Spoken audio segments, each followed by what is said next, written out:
오늘 함께 보실 말씀 요한복음 11장 32절부터 44절 말씀입니다. 요한복음 11장 32절부터 44절. 좀 기니까 한 절씩 번갈아 읽어주시면 감사하겠습니다. 제가 먼저 읽겠습니다. 마리아가 예수 계신 곳에 가서 배웠고 그 발 앞에 엎드려 이르되 주께서 여기 계셨더라면 내 오라버니가 죽지 아니하였겠나이다 하더라. 예수께서 그가 우는 것과 또 함께 온 유대인들이 우는 것을 보시고 심령에 비통히 여기사 불쌍히 여기사 이르시되 그를 어디에 두었느냐 이르되 주여 와서 보옵소서 하니 예수께서 눈물을 흘리시더라.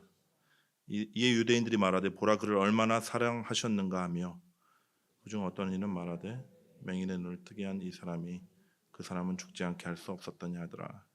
이에 예수께서 다시 속으로 비통히 여기시며 무덤에 가시니 무덤이 구리라 돌로 막았거늘 예수께서 이르시되 돌을 옮겨 놓으라 하시니 그 죽은 자의 누이 마르다가 이르되 주여 죽은 자가 나흘이 되었음에 벌써 냄새가 나나이다. 예수께서 이르시되 내 말이 내가 믿으면 하나님의 영광을 보리라 하지 아니하였느냐 하시니 돌을 옮겨 놓으니 예수께서 눈을 들어 우러러보시고 이르시되 내 아버지여 내 말을 들으신 것을 감사하나이다. 항상 내 말을 들으시는 줄을 내가 알았나이다. 그러나 이 말씀을 하옵는 것은 둘러싼 무리를 위함이니 곧 아버지께서 나를 보내신 것을 그들로 믿게 하려 함이니이다. 이 말씀을 하시고 큰 소리로 나사로야 나오라 부르시니 죽은 자가 수족을 배로 동인 채로 나오는데 그 얼굴은 수건에 쌓였더라. 예수께서 이르시되 풀어놓아 다니게 하라 하시니라. 아멘. 지난주 코이노니아 시간에 암송 구절입니다. 암송하면서 시작하겠습니다. 시작. 아무도 못하실 거라고 생각 안 했는데, 예. 저는 상처받지 않기로 했으니까, 예. 띄워주시면 같이 봉독하겠습니다. 시작. 예수께서 이르시되 나는 부활이요 생명이니 나를 믿는 자는 죽어도 살겠고 무릇 살아서 나를 믿는 자는 영원히 죽지 아니하리니 이것을 내가 믿느냐. 예수님을 믿는 자들, 아니 그분이 구주요 주님임을 고백하고 그게 믿겨진 자들은 이제 내세 천국에서 부활이 약속되어 있었다, 이런 말씀이고요. 그뿐만 아니라 지금 여기서도 그 주님의 부활 되신 주님과 생명 되신 주님을 우리가 누리면서 삶을 살 수 있다, 이런 약속입니다. 주님이 물으십니다. 이것을 내가 믿느냐? 정말 믿으세요? 상처받으려고 그래. 그래도 아멘은 좀 하실 줄 알았는데. 이 동일한 질문에 마르다가 이런 대답을 합니다. 이르되 주여 그라오에다 주는 그리스도시요 세상에 오시는 하나님의 아들이신 줄 내가 믿나이다. 그럼 어떠세요? 정말 교과서 같은 정답 아닙니까? 근데 어디서 많이 본 것 같지 않아요? 예, 가이사랴 빌립보 지방에서 예수님이 제자들한테 물어보죠. 너희는 나를 누구라 하느냐? 그때 베드로가 이렇게 대답해요. 주는 그리스도시요 살아계신 하나님의 아들이시니이다. 근데 여러분 잘 아시듯이 이 베드로가 제정신으로 이 얘기를 한 게 아니었어요. 예. 성령께서 그 입술을 통해서 말씀하신 거였습니다. 예수님이 아버지가 알게 하셨다, 이렇게 말씀해 주시거든요. 바로 이어서 베드로가 뭐라 그러냐면 예수님이 이제 십자가를 지고 죽어야 된다고 하니까 주님 절대로 죽을 수 없습니다, 이런 말을 하다가 사단아 물러가라 하는 꾸지람까지 들어요. 제정신이 들어서 내뱉은 말은 예수님을 넘어뜨리는 말이었어요. 요한복음 11장에 나오는 마르다의 이 고백, 멋진 신앙 고백 역시 자신의 온전한 믿음에서 나온 거는 아닌 것 같습니다. 본문 39절에 보니까 예수께서 돌을 옮겨 놓으라 이렇게 말씀하시니까 뭐라 그러냐면 주여 안 됩니다. 벌써 죽은 지 나흘이 돼서 시체가 썩은 냄새가 아주 진동을 합니다. 이렇게 막아섭니다. 따라서 정황상 보니까 마르다 역시 베드로처럼 온전한 믿음과 그 확신을 가지고 이 고백을 했던 건 아닌 것 같아요. 그렇다면 뭐죠? 성령께서 또 마르다의 입술을 통해서 그녀의 영과 함께 이 신앙 고백을 하신 것으로 우리가 볼 수 있겠죠. 여기서 중요한 교훈을 하나 얻을 수 있습니다. 주님이 기뻐하시는 믿음의 고백은요, 우리의 확신이나 결심에서 나오는 게 아니에요. 또한 우리가 깊이 사고한 다음에 우리가 선택해서 고백하는 종류의 것들이 아닙니다. 그러면 뭐냐? 성부 하나님께서 알려주셨다. 베드로한테 그러시거든요. 뭘 알려주시죠? 예수님이 성자 하나님이시고 그리스도시다. 이 진리를 알려주시고요. 그것을 성령 하나님께서 증언해 주시는 겁니다. 철저히 성삼위 하나님의 그분의 친히 행하시는 일이에요. 이 진리가 하나님의 역사로 말미암아 우리의 입술을 통해서 고백되어지는 것입니다. 이게 뭔 말인지 모르겠죠? 저도 하면서도 이게 뭔 말인가 헷갈려가지고 일단 넘어가 봅시다. 마르다가 놀라운 기적을 체험하는 메커니즘이 있습니다. 한번 보십시오. 그리고 이 메커니즘을 잘 보면 하나님이 왜 이런 경험, 이런 체험을 하게 하시는지 하나님의 목적과 뜻이 나타나요. 우선 예수님께서 시체가 썩은 냄새가 진동하는 그 자리로 찾아오시죠. 그 다음에 그분의 말씀이 임합니다. 나는 부활이요 생명이다. 그 다음 단계가 뭐죠? 말씀이 믿겨지는 거예요. 내가 믿나이다 이렇게 고백하죠. 더 정확하게 말하면 아직 불완전한 믿음이지만 성령 하나님께서 그 입술을 통해서 온전한 고백을 하게 하시는 겁니다. 근데 가장 마지막으로 이 믿겨진 말씀이, 불완전하게 고백된 말씀이 성취되는 것을 경험하게 돼요. 죽은 오라버니가 살아나는 기적을 목도하게 됩니다. 이 모든 메커니즘의 결과가 뭘까요? 그녀의 믿음이 자라나게 됩니다. 제정신으로 하지 않았던 그 믿음의 고백이 이제는 정말 자기께 돼요. 상황과 환경을 보면선 전혀 납득이 되지 않는 말씀이 딱 임해도요, 그 말씀을 들어도 주님이 약속하셨으면 무조건 성취된다는 것을 확신하게 되었을 것입니다. 여러분, 우리에게도 같은 메커니즘이 작동해요. 우리가 어디 있었죠? 성경에 보니까 돼지 오물 속에서 뒹굴고 있었다 이렇게 표현되어 있어요. 그 자리에 예수님 찾아오셨죠. 그리고 말씀이 임합니다. 내가 너를 사랑한다. 내 목숨을 주기까지 너를 사랑한다. 그래서 너의 그 더러운 옷을 나에게 주고 내 의의 옷을 입으렴, 이런 말씀이 임합니다. 예전에는 콧방귀도 안 끼던 듣기도 싫고 듣지도 않았던 그런 말씀인데 그게 믿겨지게 되고 불완전한 믿음이지만 고백되어집니다. 그 후에 어떻게 되죠? 모든 주님의 약속의 말씀들이 우리 삶 가운데 하나씩 하나씩 이루어져 나가는 것을 경험하게 돼요. 그 결과가 믿음 없음에서 믿음 있음으로 바뀌고요. 작은 믿음에서 큰 믿음으로 우리가 변화되고 죽은 믿음이 살아있는 믿음으로 자라나게 됩니다. 여러분 명심하십시오. 믿음은 수단이 아니라 목적이에요. 그리고 믿음은 조건이 아니라 결과입니다. 우리가 너무 많이 착각을 해왔어요. 따라하십시오. 믿음은 수단이 아니라 목적이다. 믿음은 조건이 아니라 결과이다. 우리가 믿어서 구원받고 또 큰 믿음을 가져서 하나님의 역사를 경험하는 것이 아니에요. 주님께서 오직 그분의 은혜로 우리를 구원하신 그 중표가 우리에게 믿음이 생긴 것이고요. 그분의 말씀이 임하고 성령께서 그 말씀을 믿겨지게 하신 겁니다. 그리고 우리가 수많은 고난과 역경 속에서 역사하시는 그 하나님을 경험해 나가면서 우리의 믿음이 자라나게 되는 거예요. 우리는 창세기에서 분명히 아브라함의 삶을 통해서 그것을 보았습니다. 여러분, 하나님께서 우리를 구원하신 다음에 이 험한 세상에서 끄집어내셔가지고 바로 낙원으로 데려가시면 얼마나 좋겠습니까? 근데 그렇게 하지 않으시는 이유가 바로 여기 있어요. 우리를 때로는 고난 가운데 두시고 참으로 끝날 것 같지 않은 터널을 통과하게 하실 때도 있는데, 주님께서 내버려 두실 때가 있는데 저와 여러분을 믿음의 사람으로 빚어가시는 과정입니다. 언제까지 그럴까요? 주님 없으면 단 하루도 살 수 없는 철저한 의존자가 될 때까지 그렇게 하십니다.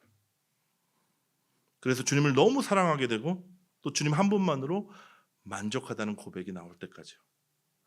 이게 바로 영생을 누릴 수 있는 우리의 실력이 되거든요. 세상과 완전 반대죠. 세상은 어떻습니까? 우리가 힘을 키워서 누구에게 아쉬운 소리 안 하고 또 독립적으로 우뚝 서는 것을 최고로 여깁니다. 그렇지 않나요?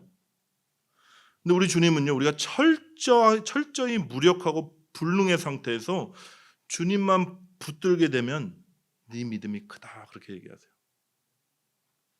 그리고 그 믿음의 자리까지 주님 포기하지 않으시고 기필코 우리를 끌어내리십니다. 여러분, 괜히 여기 앉아있다 뭐 이런 생각 드시나요? 사망의 자리에서 이제 생명으로 임하셔야 되거든요. 그 불능의 자리에서 전능하신 하나님이 임하시고 어둠의 자리에 빛으로 비추셔야 하기 때문이에요. 그래서 예수님 한 분만이 우리의 생명이 되시고 의가 되시고 그리고 빛이 되셔서 비로소 우리가 주님과 온전히 하나 될 수 있도록 그 일을 하신다는 말입니다. 그 이후에 뭘 하시냐면 독수리가 날개치며 올라간 같이 더 높은 영광의 자리로 우리를 이끄세요. 세상에서 칭찬받는 저 꼭대기에 있는 그 자리 말고 뭐 이런 자리입니다. 사랑과 희생과 용서와 자비 같은 그리스도의 성품이 맺히고요. 기쁨으로 섬기게 되고 자진해서 희생하게 되고 또 내가 죽어서 남을 살리는 우리가 상상할 수 없었던 그 영광스러운 삶을 살게 됩니다. 아멘이십니까? 네, 안 믿겨져도 그렇게 되실 거예요. 다시 본문으로 돌아갈게요. 마르다가 주는 그리스도이십니다, 이 고백을 했죠. 돌아가서 자매 마리아를 불러옵니다. 선생님이 너를 부르신다. 이 한마디에 마리아가 불이 나게 일어나가지고 막 달려나와요. 유대인들이 마리아가 막 뛰어나가는 거 보니까 분명히 무덤에 가서 곡을 하려나 보다, 울려나 보다 하고 막 따라옵니다. 마리아가 저 멀리 계신 예수님께 다가가죠. 그리고 그 발 앞에 엎드려서 이렇게 얘기해요. 똑같은 얘기예요. 주께서 여기 계셨더라면 내 오라버니가 죽지 아니하였겠나이다. 이런 얘기를 하면서 웁니다. 여러분, 가냘픈 여인이 애처롭게 우는 걸 보면 눈물이 저절로 나죠. 그래서 옆에 서 있던 유대인들도 같이 웁니다. 여기까지는 이해가 되죠. 자연스러워요. 근데 마리아와 유대인들이 우는 걸 보시면서 예수님도 우세요. 예수님이 3번 우시는데 그 중에 한 번이 여기입니다. 예루살렘 성전 보시면서 한 번 우시고 그 다음에 또 언제 우시지? 겟세마네 동산에서 기도하실 때 우십니다. 34절로 35절 말씀 보면 이렇게 나오죠. 온 유대인이 비통이 오는 것을 보시고 심령의 비통이 여기시고 불쌍히 여기사 이렇게 나오고 또 예수께서 눈물을 흘리시더라 이렇게 나옵니다. 여러분 생각해 보세요. 아니 좀 있으면 나사로 살릴 것이잖아요. 주님 다 아시는데 왜 우실까요?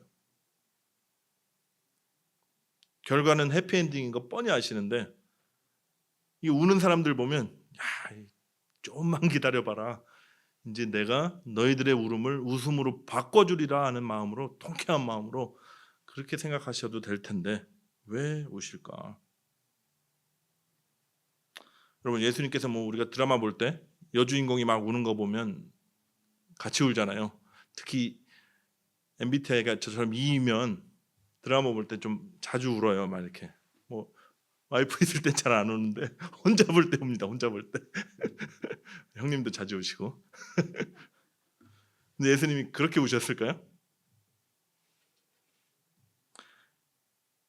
그 정말 우는 모습을 보면서 동감하시면서 우시는 것도 분명히 있었을 거예요. 근데 더 중요한 것은 여기 나오는 예수님의 눈물은요. 죄 아래에 있는 인류의 현실적인 비극을 비통해 하시는 눈물입니다.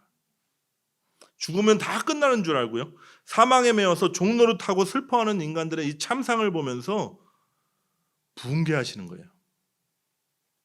33절에 심령의 비통이 여기 불쌍히 여기셨다 할 때 비통하다라는 단어가 이제 씩씩거리며 화내다. 사전 찾아보면 그래요. 헬라어가. 붕괴하다. 불쌍히 여기다 하면 불쌍히 여기는 것 같죠?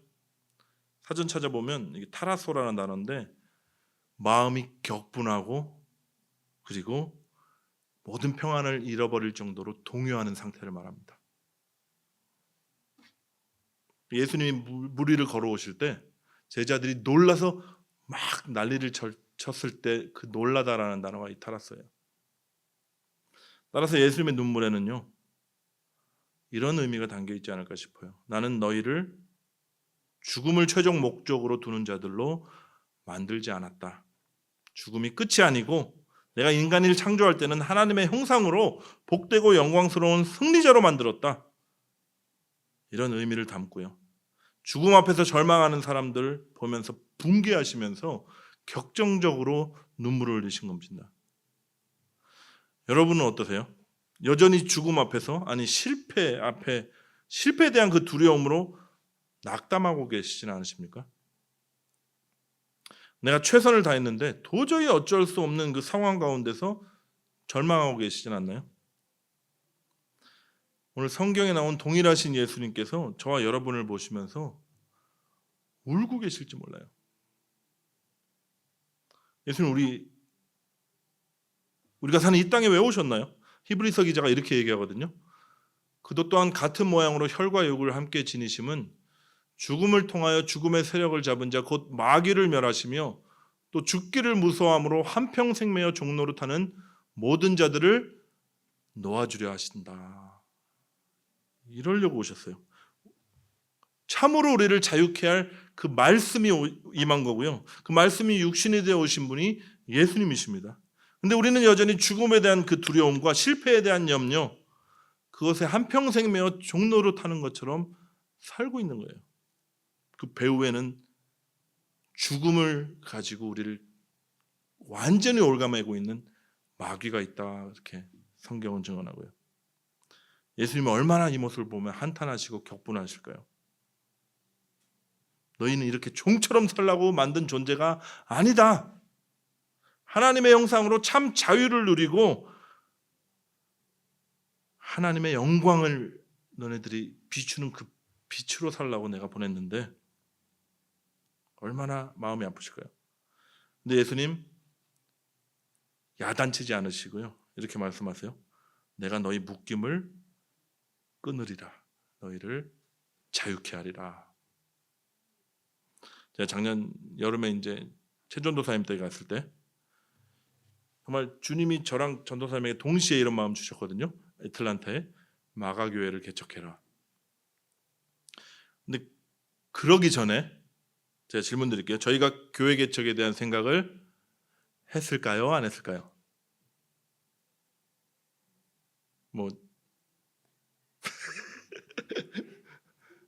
마가교회는 정답이 2번이니까 안 했을까요? 했었을까요?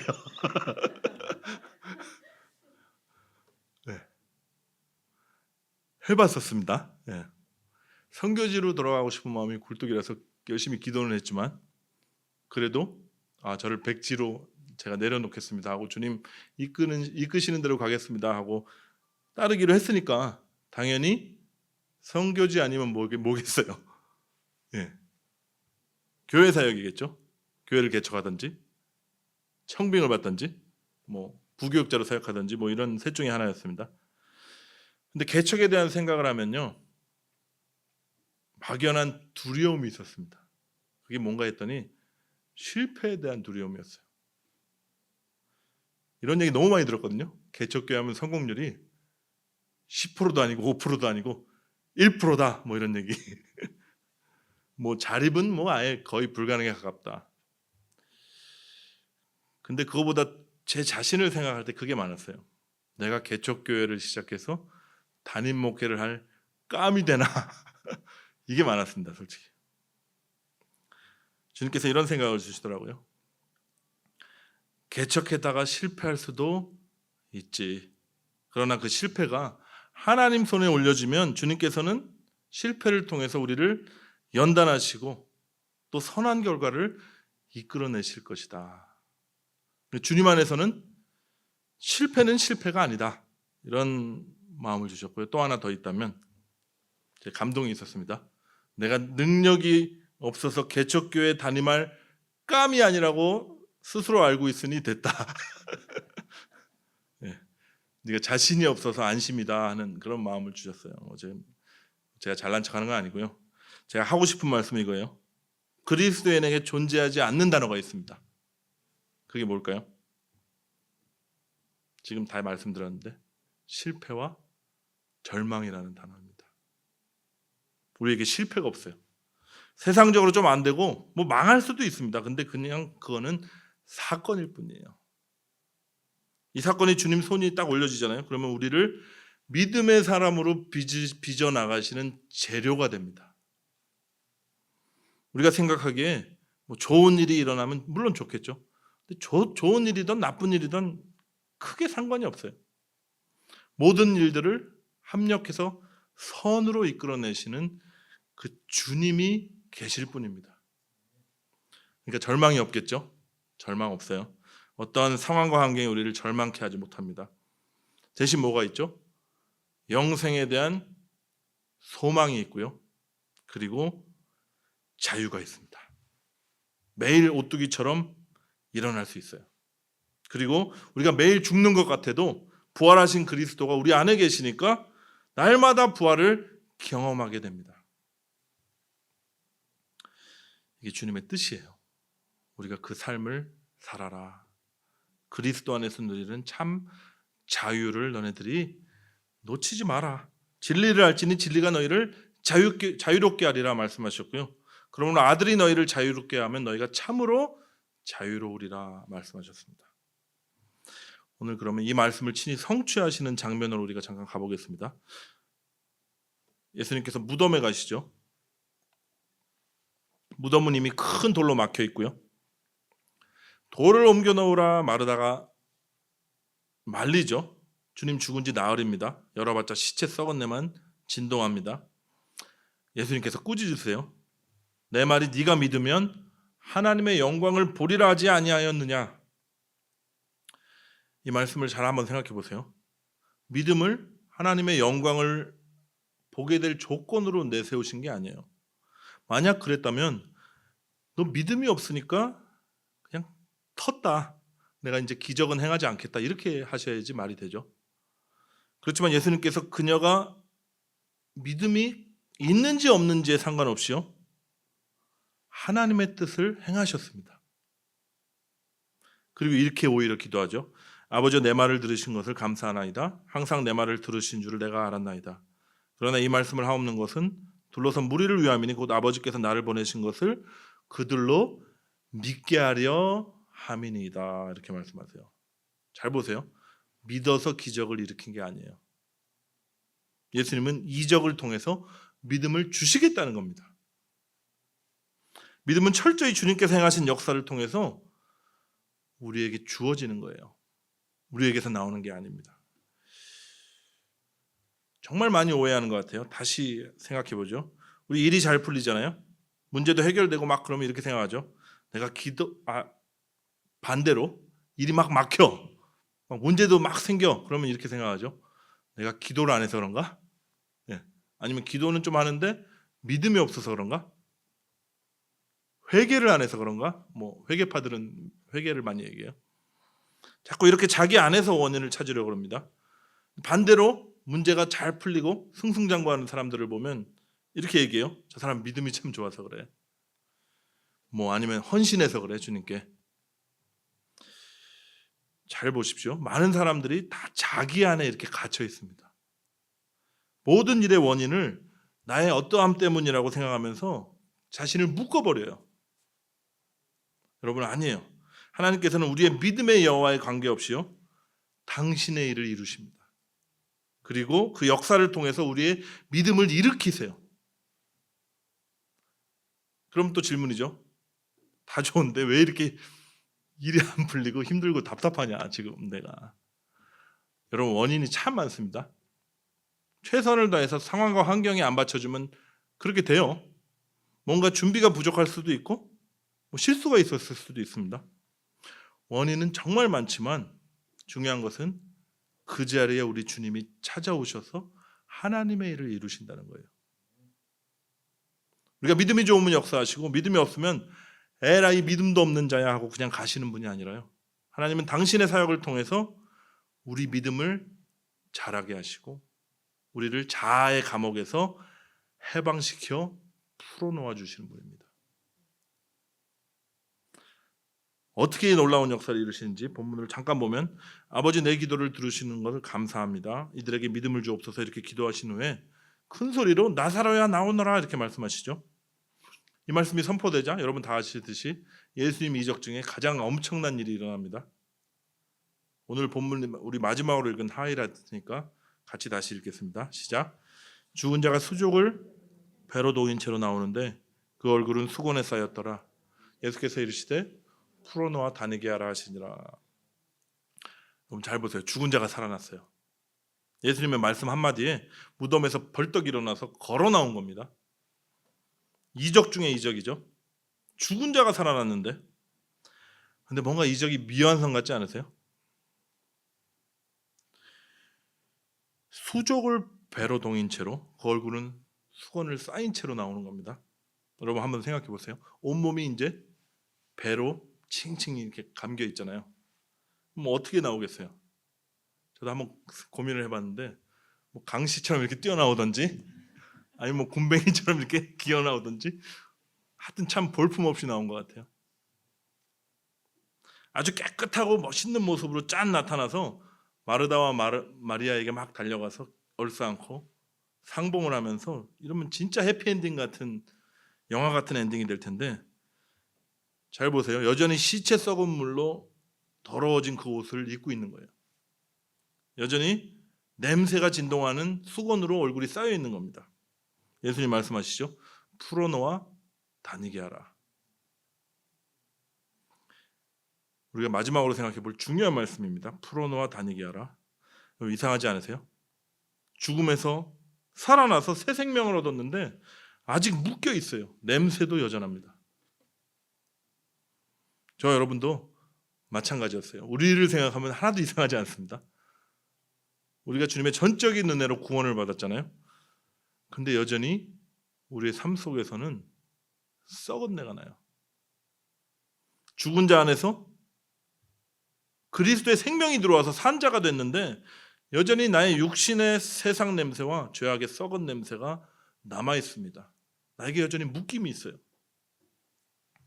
제가 이 묶임에 대해서 이제 자유에 대해서 설교를 최근에 한 적이 있어서 찾아봤더니 10월 13일이에요. 저희가 코이노니아 모임 제일 처음에 했을 때 그때 제가 예를 들었던 묶임이 이런 거였습니다. 염려, 근심, 미움, 두려움, 상처, 분노, 중독 아니면 은밀한 죄악들. 여러분 묶임은 묶임 맞죠? 근데 좀 차원이 낮은 일종의 우리의 연약함 같은 묶임입니다. 우리의 연약함. 오늘은 좀 차원이 다른 묶임을 얘기하려고 그래요. 바로 우리 스스로 의롭다고 여기게 만드는 것들. 예를 들면 율법적이고 거룩한 삶, 어떤 신비한 체험이나 은사들, 심지어 내 자신을 내려놓고 비우고 남을 섬기는 삶으로 그렇게 나타나는 우리의 사역이나 사명들 다 선해 보이는 것들이죠. 근데 이런 것들조차 우리에게 묶임이 될 수 있어요. 어쩌면 일전에 나눴던 그런 연약함들보다 더 무서운 묶임이 될 수 있습니다. 마태복음 22장에 보면 한 임금의 혼인잔치 비유가 나오거든요. 청함을 받은 사람들이 다 세상사로 바빠서 안 오겠다고 하니까 임금이 이렇게 말합니다. 사환들에게 저 길거리 나가서 저는 자들, 병든 자들 다 데려와. 그래서 내 잔치를 채워라. 사람들이 인산인해를 이루고 와글와글 하겠죠. 근데 예복을 입지 않은 한 사람이 딱 보이는 거예요. 임금이 묻습니다. 친구야 어찌하여 예복을 입지 않고 여기 들어왔느냐. 근데 성경에 보니까 이가 어리둥절해하면서 아무 말도 못해요. 그리고 곧바로 수족의 결박을 당해서 밖으로 쫓겨나서 울면서 이를 갈게 된다. 이렇게 나와 있습니다. 그럼 이 사람이 왜 예복을 안 입었을까요? 그냥 주인이 준비한 예복을 가져다 입기만 하면 되는데요. 이게 유대 풍습이거든요. 예복을 준비하지 못한 사람들을 위해서 주인이 다 가장 어울리는 예복들을 준비해서 기다려요. 왜 안 입었을까요? 근데 자신이 입고 있는 옷이 어울리다고 생각한 거예요. 자기가 스스로 준비한 옷이 이 혼인잔치에 어울릴 뿐만 아니라 정말 이 주인을, 임금을 기쁘게 할 만한 것이라고 스스로 믿었던 것입니다. 그렇게 믿으니 당연히 예복을 벗지 않은 것이고요. 여러분 명심하십시오. 내가 스스로 준비한 그 의의 옷은요, 겉으로는 좋아 보여요. 거룩해 보일 수도 있고 선해 보일 수 있습니다. 그렇지만 그 옷이야말로 주님 보시기에 가장 냄새나고 가장 더럽고 추한 옷입니다. 주님이 인정하시는 거룩이 뭐죠? 우리가 그리스도로 옷 입는 거예요. 스스로 준비한 사역의 옷을 우리가 대신 입고 있으면 안 되는 겁니다. 우리는 또 체험과 은사라는 옷을 입고요, 또 율법과 종교라는 옷을 입어요. 여러분 사역이 뭐죠? 내가 없어지고 그리스도가 친히 일하시는 게 사역이에요. 근데 여전히 내 열심과 노력이 빛나는 그 사역이라는 옷에 내가 꽉 묶여 있는 것입니다. 체험과 은사는 어떤가요? 우리의 영적 체험은요, 우리가 자아의 옷을 벗어버리고 오직 그리스도만 바라보도록 우리에게 주시는 은총이에요. 근데 그 체험과 은사가 오히려 나의 의의 옷이 되어버린 겁니다. 율법의 옷은요, 거룩한 말씀을 스스로 노력하며 지켰다는 바리새인처럼 스스로 자부심에 묶여서 자랑하고 남을 정죄해요. 종교도 마찬가지죠. 여러분 속에 만약 내가 새벽 기도도 하고 금식도 하고 뭐 그러신 분은 없겠지만 매일 성경을 보고 11절도 하는데 저 아무것도 안 하는 저 사람은 도대체 뭐냐? 네? 믿음이 있는 거냐 없는 거냐? 이런 생각이, 이런 판단이 올라온다면 여러분이 지금 종교의 옷을 입고 있는 거예요. 주님 말씀하십니다. 풀어놓아 다니게 하라. 여러분 근데 이 말씀을 하셨는데 이 말씀을 받은 자들이 있겠죠. 그들은 말씀대로 나사로의 그 냄새나는 베옷과 그 수건을 풉니다. 근데 이 푸는 과정이 만만치 않았을 거예요.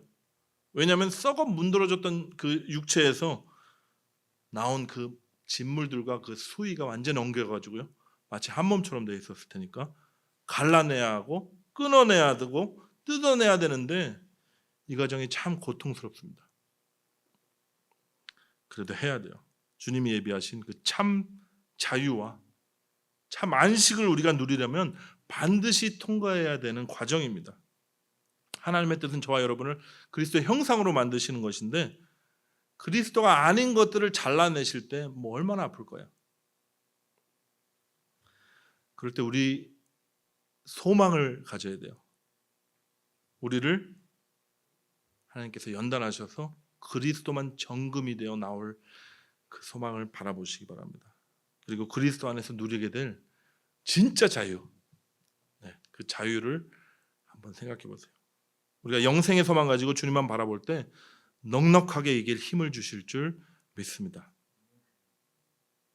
죽음에서 건진받아 새 생명을 얻은 자, 묶임에서 노임받아 이제는 자유롭게 다니는 이 나사로죠. 이제 걸어다니는 부활의 증인이 됩니다. 소문이 쫙 퍼졌겠죠. 저 사람은 죽었다 살아난 자다. 예수란 사람이 살린 자다. 그냥 존재 자체가 부활이고 생명이신 그리스도를 증거하는 거예요. 근데 보십시오. 죽음에서 살아난 나사로를 기다리는 것은요, 소위 평안한 삶이 아니었습니다. 요한복음 12장에 보면 이제 대제사장들이 나사로까지 죽이려고 그러거든요.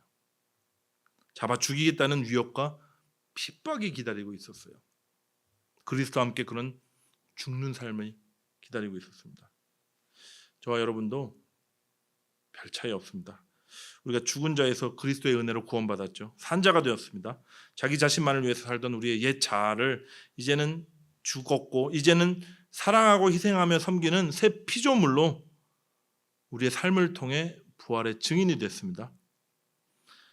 근데 이제 구원받아서 묶임이 풀려나간 우리들이 있잖아요. 우리가 자유케 되면 우리 역시 어디로 부름을 받냐면 그리스도와 함께 고난받는 자리로 부름받게 됩니다. 근데 그 자리가 진짜 영광의 자리예요. 여러분 한번 생각해 보세요. 정말 미물로 점도 안 되는 이 찰나 같은 인생에 미물로 창조받아서 우리가 할 줄 아는 건 뭐예요? 죄 짓는 것밖에 없었는데요. 이제는 모든 만물의 주인이신 그 주님과 함께 주님을 위해서 고난을 받는다? 이게 얼마나 영광스러운 일입니까? 우리에겐 손해보고 희생하고 핍박받는 삶이 기다리고 있어요. 미국이나 한국에는 잘 적용되지 않지만 나사로처럼 죽음의 위협 가운데 있는 우리의 형제자매들이 얼마나 많은지 모릅니다. 그럼에도 불구하고 우리가 당당하게 이 길 걸어갈 수 있는 것은요, 우리를 살리신 그 주님이 있기 때문이고 우리를 자유케 하시는 그 주님과 함께 걷기 때문입니다. 주님 위에 살다가 좀 힘들면 어떻습니까? 손해보고 모함당하고 그러면 어때요? 가능성 아주 희박하지만 혹시라도 순교라도 당하면 그건 또 어때요? 우리는 이미 부활이요 생명이신 그리스도가 우리 안에 계신데 그분과 하나 되어 이제는 영원히 죽지 않는다는 그런 진리의 말씀으로 우리가 그런 존재가 되었으니까 말입니다. 여러분, 죽음도 어쩔 수 없는 세상이 감당하지 못하는 믿음의 삶이 신자들의 영광입니다. 그래서 고난이 영광이에요. 그리고 우리에게 주어진 이 자유를 우리의 육체의 기회로 삼지 않고 사랑으로 서로 종노릇하면서 자발적으로 희생하고 섬기는 자들이 바로 교회입니다. 갈라디아서 5장 13절 보면 형제들아 너희가 자유를 위하여 부르심을 입었으나 그러나 그 자유를 육체의 기회를 삼지 말고 오직 사랑으로 서로 종노릇하라. 자유인인데 종이 되래요. 왜요? 사랑 때문에. 풀어놓아 다니게 하라는 말씀을 받은 자들이 이 말씀에 순종해서 묶인 자들을 풀죠. 이 참 자유인들이 바로 교회예요. 저는 마가교회가 이 일 감당했으면 좋겠습니다. 전통과 율법주의에 묶인 사람들, 체험과 은사주의에 묶인 사람들, 하나님이 기뻐하시는 일을 행함으로 내가 스스로 의롭다고 하는 것을 증명하고자 하는 애쓰면서 살아가는 사람들, 그 사람들을 풀어놓아 다니게 하는 그 일을 감당했으면 좋겠어요. 교회는 자유인들이 모여서요, 잔치하면서 노래하면서 즐거워하는 곳이 아니에요. 교회는 잃어버린 한 영혼을 찾아서 구원하는 곳입니다. 그리고 묶여있는 한 영혼을 풀어놓아서 다니게 하는 곳이 바로 교회예요. 이 시간 우리 함께 기도할 텐데, 주님 진리의 말씀과 성령으로 나를 먼저 자유케 하옵소서 이렇게 기도하시고요. 내게 너무 많은 묶임이 있습니다. 아직도 내 삶에 냄새가 많이 납니다. 주님 나를 풀어놓아 다니게 하소서. 고난도 절망도 심지어 죽음도 어쩔 수 없는, 세상이 감당할 수 없는 그리스도인의 영광을 회복하게 하소서. 그래 주님 주신 자유를 나를 위해서 쓰는 것이 아니라 한 영혼을 찾아 구원하고 죽은 자들을 살리며 묶인 자들을 자유케 하시는데 주님께서 친히 그 일을 행하시는데 나를 드리게 하소서. 함께 기도하시겠습니다. 하나님 아버지, 주님께서 우리를 찾아오셔서 우리를 만나주시고 구원하여 주셨는데 여전히 내 삶 가운데 너무나 많은 묶임이 있고 너무나 많은 냄새가 남아 있습니다. 이 시간 주님 말씀으로 우리를 풀어주시옵소서. 아들이 우리를 자유케 하면 우리가 참으로 자유하리라는 주님의 말씀을 이 시간 성취하여 주옵소서. 그래요, 주님 그리스도 안에서 참 자유를 소유한 우리들이, 그리스도의 교회가 이제는 그 자유를 사용하여 사랑으로 서로 종노릇하며 희생하며 섬기며 그리스도를 모르는 자들을 주님께 데려오는, 그리고 또 묶인 자들을 그리스도의 말씀에 의지하여 풀어놓아 다니게 하는 그 사역 감당할 수 있도록 힘 주시고 능력 주시옵소서. 우리 교회가 그렇게 되기를 원합니다. 주님께서 이 마가교를 통해서 복음이 증거되게 하시고 눌린 자들이 자유케 되게 하시고 병진 자들이 회복되게 하시고 연약하고 무너져 있는 무릎을 일으켜 세워주시고 주님 살맛을 잃은 자들이 주님 안에서 행복함을 느끼게 할 수 있도록 주님 우리 교회를 귀하게 사용하여 주시옵소서. 예수 그리스도 이름으로 이 시간 감사하며 기도합니다.